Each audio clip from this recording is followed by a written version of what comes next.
Now let's welcome in Republican political consultant and 30-year political advisor and confidant to Donald Trump, Roger Stone. He joins us. He's also the author of the book, The Clinton's War on Women, and of course, host of his own radio show, Stone Cold.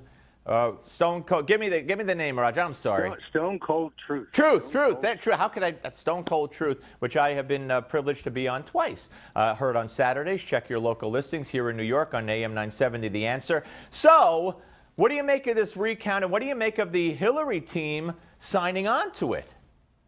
Well, this is extraordinary. As you know, when I raised the question about whether the election could be stolen, whether the computerized machines could be trusted, particularly in the state of Wisconsin, by the way, at the time, I was excoriated by the mainstream media. Oh, it's a conspiracy theory. They crucified Donald Trump because he wouldn't say unilaterally he would support the winner of the election until he knew whether there had been fraud and inappropriate, voter manipulation.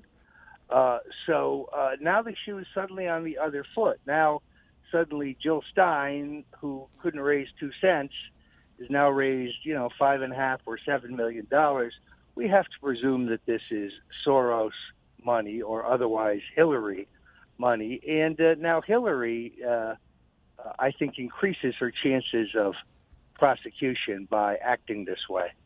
So you think Donald Trump is going to change his mind? Now, again, Kellyanne Conway yesterday was very specific that even what he told the New York Times, that he has no interest in prosecuting her, that the Congress and the Justice Department will still, and the FBI, will still be free to do whatever they see fit. But you think this does increase the chances. Why?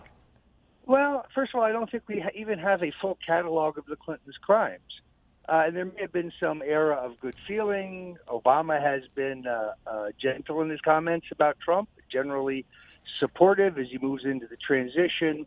Trump said nice things about the Clintons for his own public image. But my argument here is that perhaps the president-elect is just premature. We don't know all the evidence against the Clintons yet. I think we're going to learn a great deal more out of the Huma Abedin Anthony Weiner treasure trove of 650,000 emails, which, as you know, Steve, are in the possession of the NYPD and therefore can never be buried. Yeah, no, absolutely. Let me ask you, General Petraeus is scheduled to meet with Donald Trump today, not far from here at Trump Tower, about the Secretary of State position. What about Petraeus? What about Romney? And what do you make of this Kellyanne Conway openly saying that, wow, the base is really ticked off about the talk of Romney being Secretary of State, and now a report today from the New York Times on Morning Joe that supposedly Trump is furious at Kellyanne Conway for making those statements. Where are we in this mess? Well, first of all, my hat's off to Kellyanne Conway because she had the courage to post the truth, and it's important that those who want the Trump agenda to succeed need to understand who elected Trump and who did not, and who his governing coalition must be. Alienating your friends is not a good way to start off as president.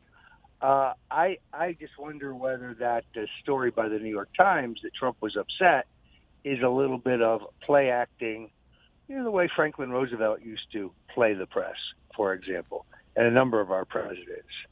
I think she speaks the truth.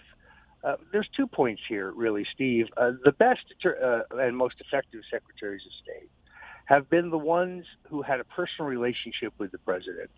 Nixon and Kissinger, Bush and Baker, and so on. I'm not endorsing their ideology. I'm just pointing about their effectiveness. That would indicate that Rudy Giuliani is the right man for this job. He's the only one who has known Donald for 40-plus years. Absent Rudy, I don't think Corker could survive confirmation hearings. He's got a number of issues that are bubbling around in the media. And then secondarily, Petraeus. Now, I rather like the idea of Petraeus from the narrow point of view that the fact that he, plea bargained and pled guilty to a relatively minor infraction regarding misuse of a classified government document stands in stark contrast to Hillary, who did it 300 times and has paid no penalty at all. Petraeus is a man who did not show the document to a foreign country or an enemy of the United States. He made one mistake, and he's paid for it. What about finally this voter fraud? Trump is saying today that he would have won the popular vote too, if not for millions who voted illegally. You agree with that?